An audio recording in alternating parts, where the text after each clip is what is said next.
The new Huggy Wuggy mod just dropped, or aka the Poppy Raptime mod, and in this video I want to go over the backstory of Huggy Wuggy because I think a lot of information have come out about Poppy's playtime in general, but especially about Huggy Wuggy.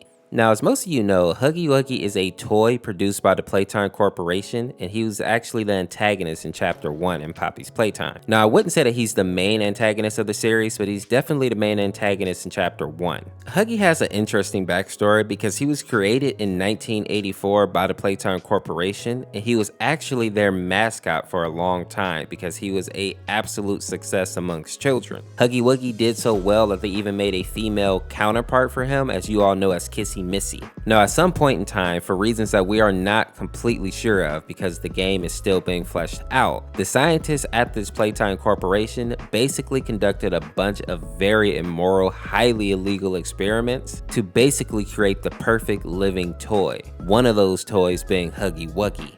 Now, something that I find very scary about Huggy Wuggy is that he is considered to be like the perfect prototype, or aka the perfect living toy. The thing that's scary about this is if you look at the actual game, and even here in the Friday Night Funkin' mod, they're obviously in this now abandoned factory. And if you look into the lore, Huggy Wuggy actually killed many of the scientists that helped create him. And this is what I really find creepy about this situation. Apparently, these scientists added human-like body parts or organs to these toys, which is why you see each of these toys actually bleed at one point or another. Huggy Wuggy bleeds when the crate hits him and he falls down. Mommy Longlegs bleeds when she gets grinded up. And there's even that image where Poppy herself is bleeding when they're taking out her voice box.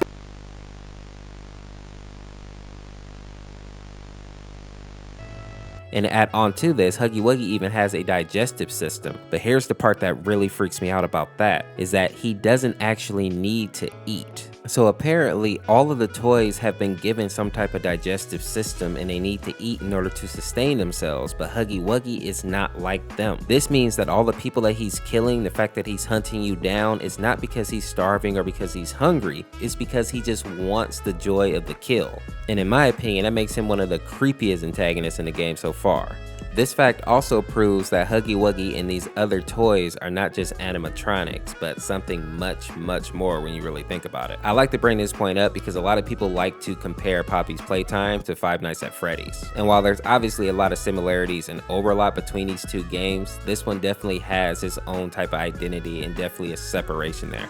A fun fact about Huggy Wuggy is that apparently he's between 17 and 18 feet tall. And he has the very creepy ability of being able to basically contort and condense his body. And this is why he's so easily able to get into the vent and actually chase us down at a high speed. Tight spaces don't really have an effect on his body. Another fact that I find kind of funny is that apparently Huggy Wuggy was inspired by Sour Patch Kids, which when you really look at them makes perfect sense. If you enjoyed this video, make sure to drop a like, subscribe, and check out one of these videos on the screen here. As always, this is Orseofkorse. We'll see you tomorrow. Peace, peace.